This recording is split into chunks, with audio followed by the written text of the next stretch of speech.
Hello, welcome to the United Community Channel. We are back with your latest Manchester United news. My name is Jack, and we've got plenty to talk about tonight, as usual, guys. So we're going to jump straight into it, and I've just actually X'd off everything that I had ready to go. But anyway, plenty to talk about. Obviously, from the thumbnail, you can see we're going to talk about Antoine Griezmann and Manchester United potentially looking to trigger his release clause. We'll talk about that. We're going to talk about Raphael Varan and interest from a European giant in relation to trying to sign him in January. We'll talk about that as well. We'll also talk about the minority takeover of Manchester United, Sir Jim Ratcliffe, all of the usual comings and goings that go with that as well. So, as usual, get your comments into the comment section below. Please smash the like button, subscribe if you're new, and we'll get into it as well. Apologies, I've been sick and I still am, for like a week, so apologies about that. I'm all over the shop. But anyway, look, it's great to be back. We haven't done one in over a week, obviously, because I've been ill, so... But we're going to get straight into Griezmann. Again, apologies. I'm after Xing everything off of my screen that I had prepared, ready to go. I mean, is there any way of getting that back? Probably not. Oh, wait, no, there might be. Restore win. Oh, yes. We got it back. I got it back. Lovely. So, yeah, look, anyway, let's start with Antoine Griezmann. So...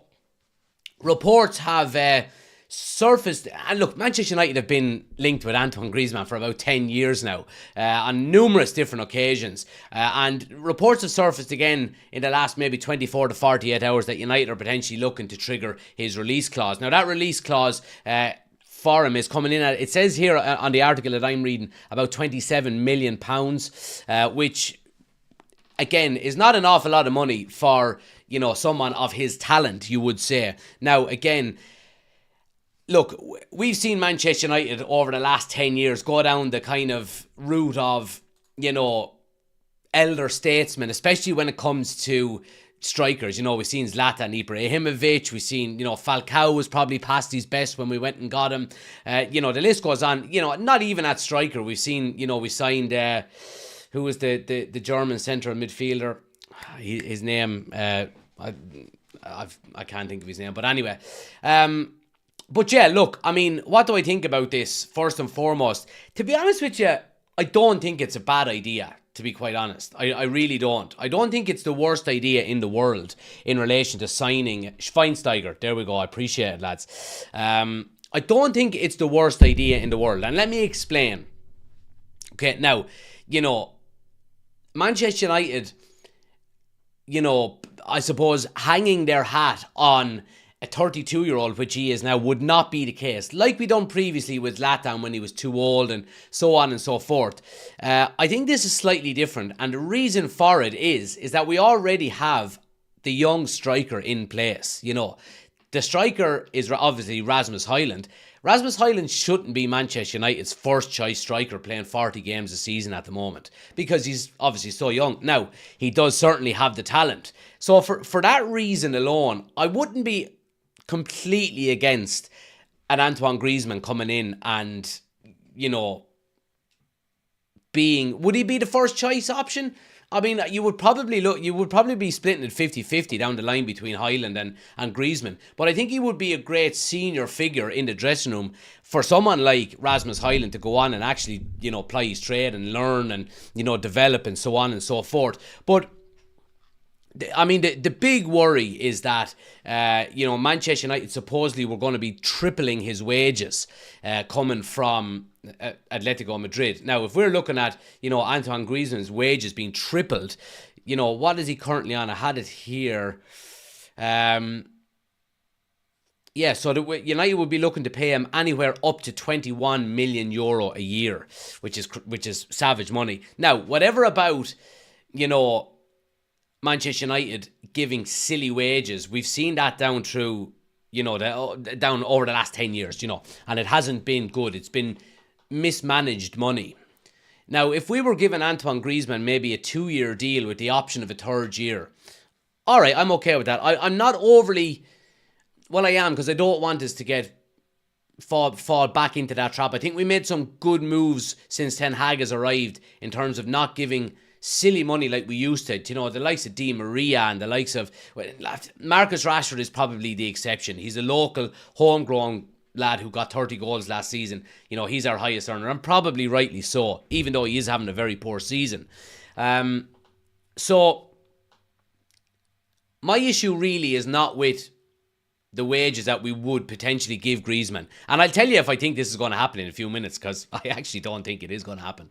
But my issue would not be with actually giving him so much wages. My issue would be the length of the contract that we actually give him. You know, you don't want to be signing Antoine Griezmann at 32 years of age and giving him a 5-year deal. You know, they're the mistakes that are too costly to, you know, to actually, you know, probably get anything back out of it if you were to move him on. I think if we were to sign someone like Antoine Griezmann, 2-year deal with the option of a third, and happy days, you know. And I think he would be a very, very good senior figure for the likes of Erasmus Højlund to go on and learn his trade from. And it would take a lot of the pressure off of Rasmus Højlund, because it would mean that, oh, Jesus, I don't have to score 30 goals a season now. You know, I can score 15 or 20, and hopefully Griezmann or whoever it would be could do the same.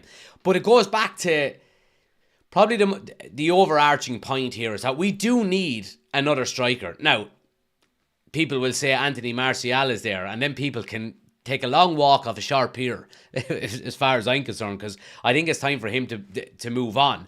But, like, I think basically my point is that an older striker makes more sense now than it did when we signed Ibrahimovic, for example. You know, because we've already got the potential future of that position sewn up with Rasmus Højlund, hopefully for the next 10 years. Bringing in an Antoine Griezmann, you know, or if it was a Lewandowski like he done at Bayern or at Barcelona, so on and so forth, I don't think is a bad idea, because it's not really short-term planning.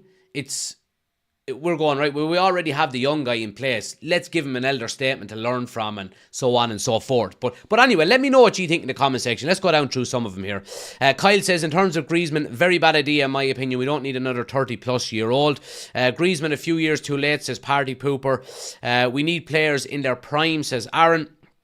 Another Aaron says, I agree, it's too late. However, he probably still guarantees 20 goals. We have Højlund and Rashford to do the running. Griezmann as a poacher, I think would be ideal to get the goals and turn into wins. Yeah, 2 years max. And Queeve says, maybe being brought in to play a similar midfield role like he has done for France. Maybe so. Now look, the one thing I would say is that Antoine Griezmann's stats are quite good. You know, if we look at the attacking side of his game, this season he's actually in the 99th percentile for assists in Europe, so that's really good. He's in the 98th percentile for shot creation actions, the 90th percentile for non-expected goals and assist goals. So, you know, if we look then at he also has good defensive attributes to his game as well, which I was quite surprised with. He's in the 97th percentile for interceptions, the 93rd percentile for tackles, you know, 82nd percentile for blocks. He's in the 99th percentile for attempted passes and progressive passes as well. So he kind of nearly plays that false nine role, and he plays it quite well, in fairness, bringing other players into the game, you know, linking up quite well. And if we were to go out and get Antoine Griezmann, I would be saying straight away, this is a Ten Hag signing, because it's the type of striker that Ten Hag likes to have. Dropping out deep. I mean, we look at, obviously, he wanted Harry Kane as his first choice in the summer. And what has Harry Kane been doing for the last 2 or 3 years besides banging in goals? He's gotten very good at his link-up game, dropping out into midfield, taking his first touch. Then all of a sudden you have Heung-min Son and Kulusevski running off him, bringing players into the game. And I think Griezmann does that really well also. So I can understand why, you know, Ten Hag might potentially want someone like Griezmann. Let's get into the comments here and see what people are saying. Smash the like button as well, guys. Only 5 likes so far. Take a second, hit the thumbs up button for me. Jock says, I think it might be good for Rasmus to have a mentor, someone who can show him the ropes, but Ivan Toney would be very exciting. Absolutely. Now, you will get Griezmann a lot cheaper than Ivan Toney. That's the worry. Ben says, I think he'd be a good signing. He will get his goals. And Aaron says, Ivan Toney will go to Arsenal if he left Brentford. I think Toney would be a great signing for us, but he's already shown his desire for Arsenal. Let's see what people on TikTok are saying here as well. Adam says he can maybe go at CAM at Cam, and Bruno can be pushed out to the right side. Benny says a 25-year-old Griezmann, yes. 32-year-old, no. Thomas says, Manu, let's sell Eriksen and we'll buy a winger and a striker. Let's see. Michael says Griezmann isn't a pressing player that Erik ten Hag looks for either. Yeah, I agree with you on that front, Michael. But again, you do need different types of options in your team. You have Rasmus Højlund as an out-and-out pressing forward. It's good to have, maybe a bit of contrast there as well. Jake says, I think maybe for 2 years, but who is the ideal player really? We can't farm regardless. False 9 maybe. Let's start focusing on our midfield, and also formation is also a scandal. Griezmann, we read that one already as well. And Martin says Griezmann won't go to United. Not a hope. He will if he feels he is a spent force. So Fabrizio Romano did come out and speak about this today, and he has kind of thrown a bit of cold water on it, in fairness. He says, for Griezmann, I want to clarify, he is not leaving Atletico Madrid. He said, from what I'm told, he is in love with Atletico, the city, the fans, his teammates, the coach. He's not leaving. He was approached by Saudi clubs in the summer, and he decided to reject them, not even to negotiate, because he was in love with life at Atletico. I don't think he's going to be tempted by any offers from around Europe, especially in January. So yeah, look, while we've been saying, whatever, if it's a yes or no about Griezmann, I think the likelihood of Manchester United actually getting him is quite low. I don't think we will get him. We've tried on numerous occasions over the last 10 years to get Griezmann, and he's always turned us down, or we've never been able to pull the trigger on it regardless. So I think that one is a bit of a null and void, in fairness. But anyway, guys, I want to move it on and talk about maybe a potential outgoing from Manchester United in relation to, obviously, one of our current players, and a pretty high-profile player as well, and that's Raphael Varan. Varan has been reportedly, reports have suggested that Varan could potentially leave Manchester United. There was reports of Saudi being interested in him late in the transfer window in the summer, and reports have been quite consistent since, saying that Saudi Arabian clubs are probably going to come back in for him in the summer. However, reports only in the past couple of hours have suggested that Bayern Munich are keeping an eye on Raphael Varan and are considering making a move for the Manchester United defender, according to Florian Plettenberg, who is the German reporter for Sky Sports News over there. The reigning German champions have reportedly been informed that a move for Varan is possible, although it would have to be a permanent switch with a price tag of around 20 to 30 million being quoted. So basically, Manchester United are not interested in a loan deal for Raphael Varan. His annual wages of 17.6 million would see him become one of Bayern's highest earners, and the Bavarians are likely to have no problem coughing up that amount, given their current defensive malaise. Bayern are down to bare bones in central defence due to a Delict injury. Once considered re-signing former defender Jerome Boateng. So yeah, look, Bayern are looking for a centre back, and they want one in January. Obviously, Varan is he subject to requirements at Manchester United at the moment? That's probably a little bit of a stretch, I would say. But he is finding it difficult to get back into the team. So I think he would, I think if Bayern did come in the summer, I think he would be open for a move. I really do. He's gone back into the Champions League. That's considering Manchester United don't qualify out of the group. And he'll probably be going into a team that is going to challenge to win the Champions League. They basically win the German league year on year, and with Harry Kane scoring so many goals this season, I can't see that changing anytime soon. But what that does mean for Manchester United is that, if we do get 20 to 30 million for Varan, I think it would allow us to reinvest that money. There's been talks of, obviously, Todibo has been a a player that Man United have been heavily linked with. And I think Varane, I think Manchester United should cash in on Varane in the summer at the very latest. And the only reason I wouldn't want Varane leaving in January is if we couldn't get a replacement in for him. And if we can, I'm all for selling him. And it's not because I don't like Varane. I do. I think he's a fantastic footballer, but he's past his best. He's very injury prone. He seems to have fallen out of favour with Erik ten Hag. Harry Maguire is keeping him out of the team. I think maybe it is time to get him gone and get him moved on and get in some younger blood maybe and see what we can do in the transfer market, because it's been quite clear. Ten Hag has been quite clear that he wants his own players in, and obviously with the whole Jim Radcliffe situation, which we'll talk about in a few minutes. I think he deserves the opportunity under the new ownership or the new leadership at Manchester United, to go out and reform the team. Like, you look at some of the players, the majority of the players, well, all of the players that he wants to get rid of are players that he didn't sign. Now, that's easy to say given the fact he's only been there little over a season. But, Varane is out of form. He wanted Maguire gone. He wanted McTominay gone. He got rid of David De Gea. He wants Martial gone. He wants Jadon Sancho gone. All of these players, Ten Hag is trying to refresh this team. And he's trying to get players in not only with a bit of youth, but also with the right mentality and the right style of football that he wants to play as well. And I think there's a multitude of reasons why we're seeing different players potentially being on the chopping block. I think Varane is probably because of his age, his profile, so on and so forth. If you look at someone like Scott McTominay, Harry Maguire, I think it's a quality reason more than anything else. When you look at Jadon Sancho, we all know the reason for that. Anthony Martial, similar, just doesn't cut the mustard.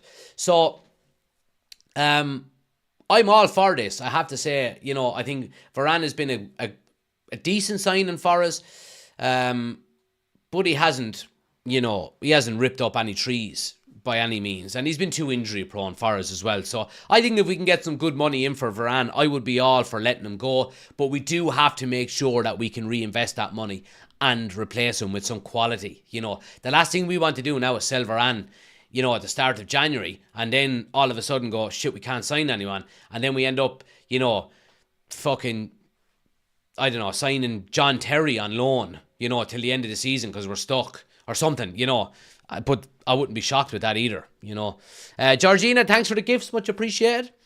Let's see what people are saying here. In the future, do you think we could have Rasmus and Ferguson playing together? Maybe so. I think maybe the age profile is too similar.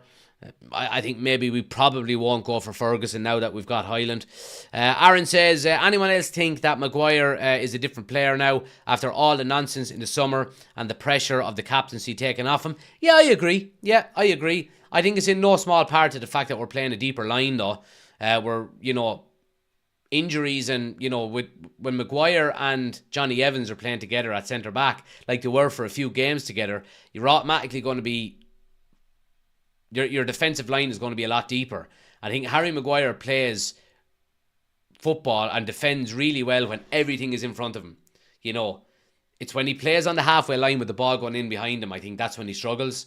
So yeah, and I think that's probably the main reason why we're seeing the turn in form. I still don't think he's going to be the long-term option though. I really don't. Get Varane gone in the summer and get some young, fresh lads in, says Ben. Aaron says, not saying Maguire is our answer, but I'm happy he's pulled his socks up. Yeah, so am I. And like we said before about him, obviously criticism will come when you don't play well, but praise will come when you do. And I've been the first to be praising him. The last few games, he's been probably our best player. He really has. Don't forget as well, guys, sorry, I want to mention it while I remember it. We're actually doing a live Football Manager stream straight away after this as well. And that's over on Twitch, United Community Channel. We're doing episode 3 of our Man United rebuild on Football Manager. So if you haven't already subscribed to my Twitch account or followed on Twitch, link is in the description of the video on YouTube, and it's the link is on my homepage on TikTok as well. Get over. We're going to do maybe about an hour and a half after this live as well. We're going to start it at 9 o'clock. It's been a success so far. So, yeah, make sure you're getting involved in it. The Football Manager 2024, the United rebuild, will be doing that in about 40 minutes' time. Ben says, but that's just because we're playing to his strengths. Yep, that's what we were saying as well. Maguire and Onana have been the best players the last few games. It says a lot. It does. It certainly does. Right, I want to move it on then, guys. And I want to move it on to, I suppose, the potential minority takeover of Manchester United. And big changes coming at Manchester United. Obviously, we've already seen the change to our CEO, and he's moved on, and so on and so forth. And, obviously Richard Arnold being that CEO. And there's been talks now of John Murtough being the next one on the chopping block. Reports today have suggested that John Murtough is definitely leaving Manchester United as Sir Jim Ratcliffe's exodus continues. He is still waiting for his investment at Old Trafford to be ratified. Incoming Manchester United investor Ratcliffe will replace football director John Murtough when his deal to buy 25% of the club is ratified. The British billionaire is closing in on a deal to buy a portion of the club from the Glazer family, with journalist Ben Jacobs insisting that it could be confirmed early this week. Understand Jim Ratcliffe's 25% stake in Manchester United will be announced. Says Jacobs. The hope remains it will be confirmed early next week, which is now this week, and before Thanksgiving, with an announcement this week, always termed feasible but optimistic. Richard Arnold has already stepped down as Manchester United chief executive ahead of the investment, with Patrick Stewart taking interim control as a permanent successor is sought. That's probably going to be Jean-Claude Blanc, which we've spoke about in depth already. And now it looks like Murtough will follow Arnold out of the club, with the Manchester Evening News claiming that Man United are planning to replace him as part of sweeping changes amid impending investment from the Ineos group. So yeah, look, I mean, the changes continue to happen at Manchester United in the background, which is good news, because you only have to look at the last 10 years. I think there was a slight improvement when Woodward left, but nowhere near good enough. It's, there's been talks of different people coming in to replace John Murtough. Obviously, Paul Mitchell is probably the number one contender. I mean, there's been other places. I think the director of football at Crystal Palace has been mentioned as well. And, there's different areas. Now, supposedly Paul Mitchell does want the job at Manchester United as well, which is good news. And, obviously we know his track record. We know what he can do. We know what he has done, at previous clubs that he's been with. And I think has he already been with Jim Ratcliffe? Was he with Ratcliffe? No, maybe not. I don't think he was. He was with a French team anyway.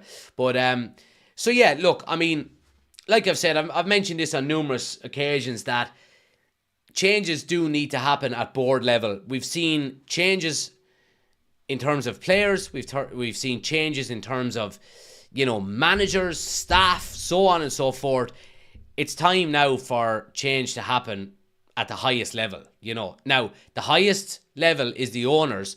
Unfortunately, we can't do that completely right now, but I think it's a start with Jim Ratcliffe coming in and taking 25% and getting control of the footballing side of it. And you would hope, and by the sounds of things, by the sounds of people he's sounding out for different roles and the rumours, like if you look at Jean-Claude Blanc, for example, he was over the Olympics. He was over the Tour de France. He obviously had great success with Juventus, when they got relegated to Serie B and brought him all the way back up. He was part of that revolution. And then, of course, with PSG as well, then he was the lead in terms of branding for PSG and making them a kind of a global, nearly a fashion statement more than anything. He was directly involved with actually getting Air Jordan to sponsor PSG, and then all of a sudden there were celebrities all over the world wearing the PSG tops and so on and so forth. So that's his role as Manchester United in terms of brand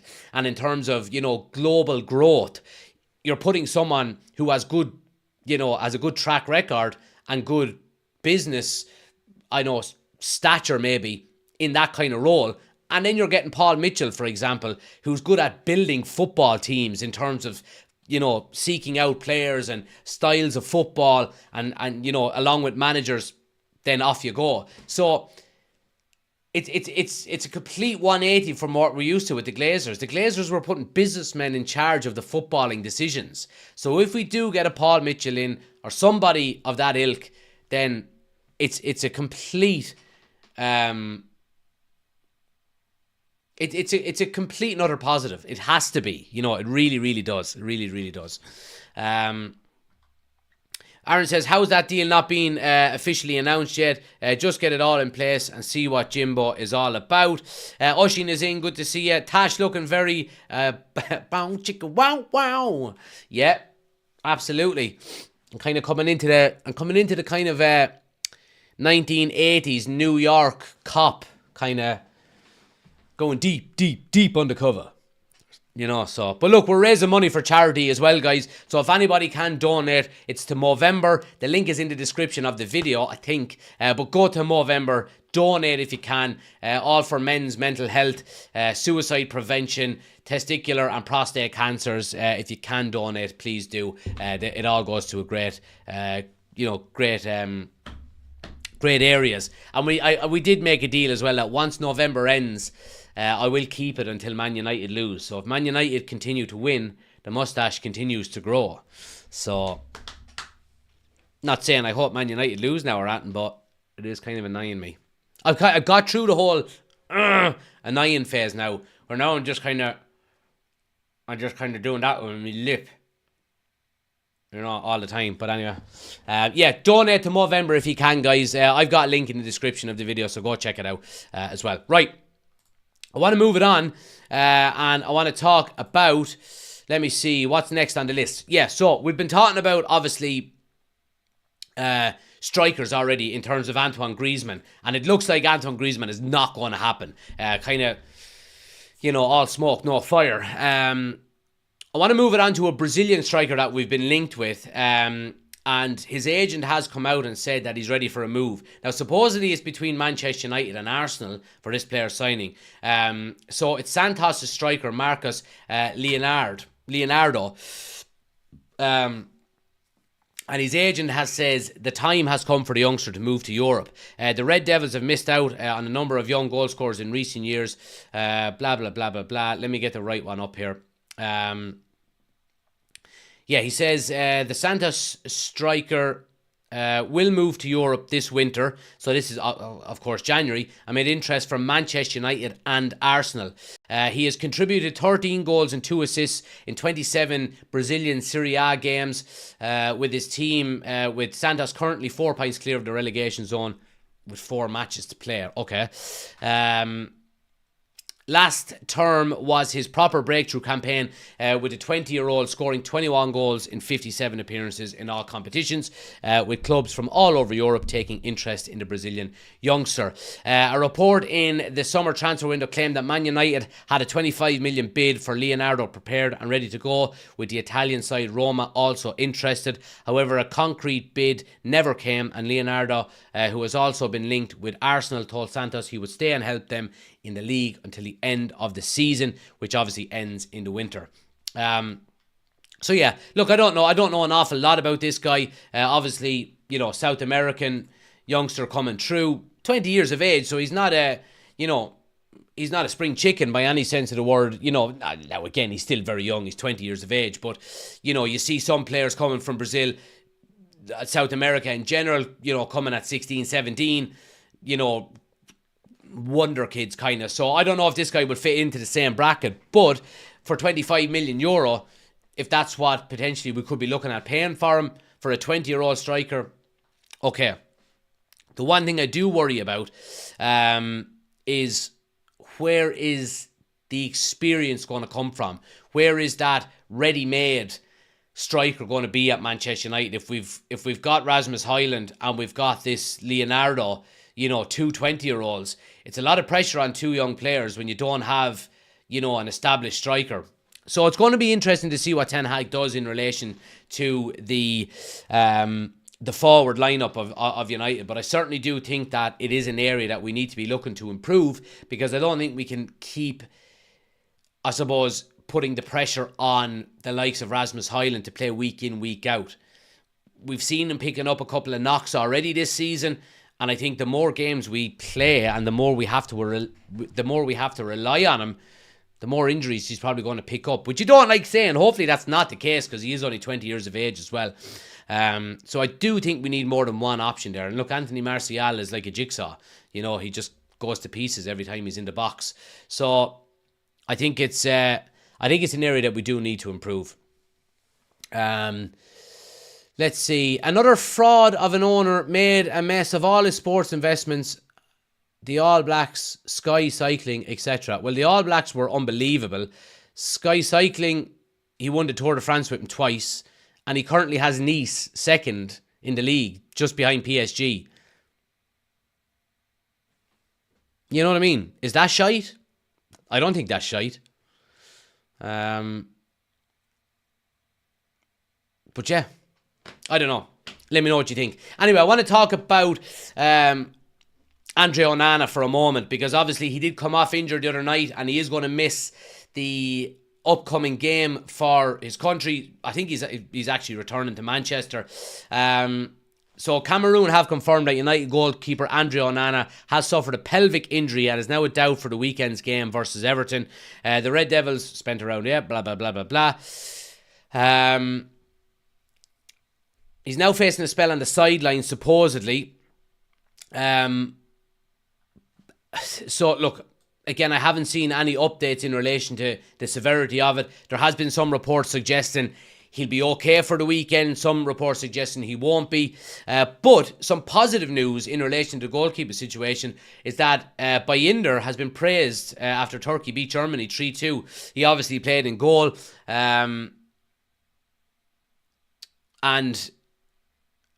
yeah, I mean, he is going to see some game time over the coming weeks and months. Obviously, Andre Onana, it looks like, is going to be going to the AFCON, which I think he can miss up to 9 games, I think. I think that's if they go all the way.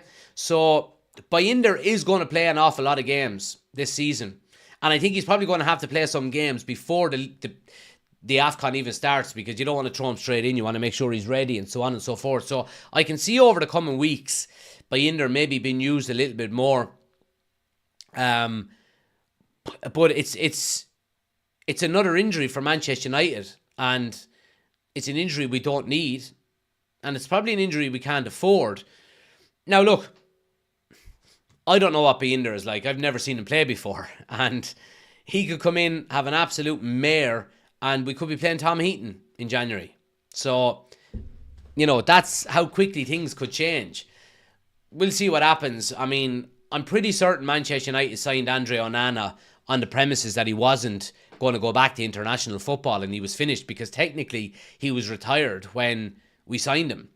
I wouldn't say Ten Hag was too happy, when he done a U-turn and actually went back to international football. So I think the coming weeks are going to be interesting in relation to the goalkeeper spot at Man United. But look, what can you do? This guy is starting for his country to beat Germany. Now, look, Germany are no great shape, supposedly, but let's see what he can do. We need him to play well, because if we're going to have any chance of turning our season around, and start putting in some improved performances, it starts with your goalkeeper. I think if you have I won't even say a confident goalkeeper, if you've got a team that has confidence in their goalkeeper, I think it makes a huge difference on the pitch. It really does. But that remains to be seen. But yeah, want to move it on as well, guys. And obviously there has been talk about, obviously Everton have got the 10-point deduction. And instantly there's been talks about, who's going to sign any Everton players that might be on the chopping block, in January. To be honest with you, some of these reports I find kind of hard to believe, because, I think Everton getting a 10-point deduction, why would they sell players in January when they really don't have to? What they really need to do is probably sign a couple of players to overturn that 10-point deduction. And I think they're in 17th at the moment, or sorry, not 17th, they're in 19th at the moment with that deduction. So I think they're only 2 points out, 2 points into the relegation zone. So they've still got it all to do. And of course, it would have to come the week that we're playing Everton, wouldn't it? It's just typical. Dino, thanks for the gifts. Georgina, thanks for the gifts. Much appreciated. So I think the fact that United have been linked with some of these players, let me read a report here for you. United are trying to take advantage of Everton's recent issues. They were given a 10-point deduction. We know that. Rumours are circulating that Everton could be sued for approximately 300 million by 3 former Premier League clubs, including Leicester, Southampton and Leeds. The 3 clubs were relegated to the Championship last season, while the Toffees escaped the drop, only to receive a 10-point deduction this time, which would have seen them down. So basically what this means is the 3 teams that got relegated last year are saying, if this point deduction had to come sooner, maybe we would have stayed up. And they're going to sue Everton for cheating, basically. Now, I still don't see why Everton would have to sell players in January. If Everton are going to get sued by other clubs, and let's say it sticks, then it's not going to be, they're not going to have, that's not good, that, court case is not going to be heard and delivered by January. So I don't see Everton having to sell players in January. Maybe in the summer if something is done by then. If clubs are successful in suing Everton, it is expected to shake things up for Sean Dyche's squad of players. United are linked with Everton duo Jared Brathwaite. I know that's not how you pronounce it, but it's something Brathwaite, and Amadou Onana. Now, we were linked with Onana in the summer as he's a deep-lying midfielder. Obviously, we didn't get him. We got Amrabat on loan instead because we're absolutely skint. So United have been linked with them again, which is I can't see Everton when they get a 10-point deduction, selling maybe 2 of their strongest assets. I really, really don't. But look, it'll be interesting to see. Obviously, Brathwaite is a centre-back and Onana is a central midfielder. And they are 2 areas that, United are looking to improve. Could it be done in January? Probably not. I think more likely these deals and Everton selling players, if they have to sell players, will be in the summertime rather than in January. But again, it's strict on Everton. Everton are going to put in an appeal as well. So again, that all adds to the kind of to the side of the argument that no, we don't need to sell players just yet. Let's see how the appeal goes. If clubs do sue us, then that will be in 12 months or 18 months or 2 years down the line. We can sell some players then. So yeah, it's interesting. United, by all accounts, are going to be in for some players in in January.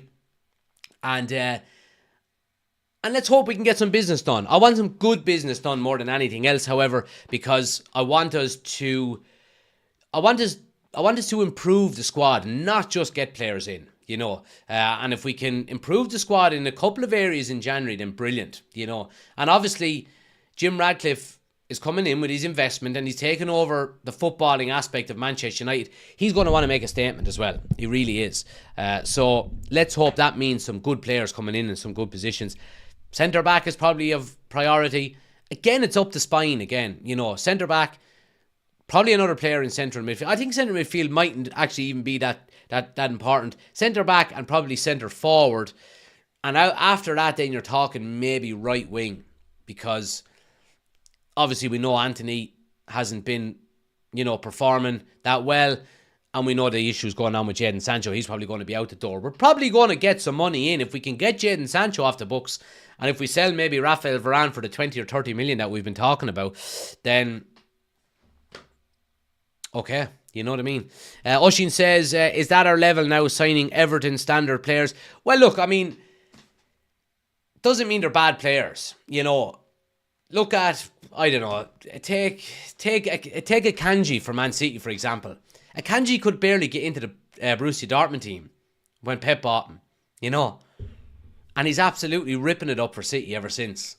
So you know, I know you make a good point, Oisín. I do understand what you're saying. But again, I mean, the chances of us going out and signing someone from Bayern Munich or from, Juventus or, unless it's a player that can't get into any of them teams, maybe is it the fact that we're going in for maybe these young players who are, making a path for themselves in the game? I'm not 100% sure. I don't know. Hopefully the scouting system and Erik ten Hag know an awful lot more about this than we do. But yeah. Let's see. Dex says we'll have a few months of being linked with all sorts now, as usual. Absolutely. Ian says big fan of Jota that used to play for Celtic. He's available in January apparently. What do you think? Look, I go back to what I always say about, especially since Erik ten Hag got in. If the manager wants him, I want him. And if the manager doesn't, then I don't. So, he's got the majority of his signings right so far. Anthony hasn't worked out. He's probably the only one. Like Mason Mount, it's early days for him. Onana looks like he's turned a corner. Martinez has been a great signing. Casemiro has been a great signing. Hyland is going to be a great signing. I think even Malacia for 12 million was a really good signing as a backup. So I trust the manager. And hopefully with Jim Radcliffe coming in and bringing in maybe Paul Mitchell as football director and so on and so forth, that there'll be a structure behind Erik ten Hag now, and he'll be able to go on and really get in players that will match the way he wants to play, which I think is the most important thing. Guys, just a final reminder, we are going to be going live over on Twitch in about 15 minutes time. We're doing our Football Manager 24 Manchester United rebuild episode number 3. We're back for that as well. Really enjoying them. The first two I've got great feedback on them, especially on YouTube as well. But we're going to be going live over on Twitch in about 15 minutes time at 9 o'clock on the button. So if you haven't already followed the Twitch account, please do. If you're watching on YouTube, link is in the description of the video. And if you're watching on TikTok, link is on my homepage. Just click the link. You'll see Twitch there. Hit follow. We're going to be live at 9 o'clock. So yeah, look guys, thanks for watching. First news show in a good while actually, because I've been sick all week, and then I've got a newborn baby, so so delighted to be back doing them. We're going to be doing them as much as humanly possible over the next few weeks and months. Now that this weekend the international breaks are over until next March, we've got a clear run at Man United all the way, for the next 3 to 4 months. So happy days. So please smash a like on the video if you haven't already done so. Hit the follow and subscribe buttons if you're new. I do appreciate it. Get over to Twitch. We're going to be live over there in 15 minutes time. Football Manager. Really looking forward to it. We've got some important games coming up. I think City are coming up for it as well. So yeah, if you haven't followed over on Twitch, get over. We'll be on for about an hour and a half. So a bit of escapism. But thanks for watching, guys. I'll be back on Twitch in 15 minutes. Anyone who's not doing that, will be back tomorrow night here as well on the United Community Channel. As always, thanks for watching. Chat to you in a bit. See you over on Twitch. Take it easy.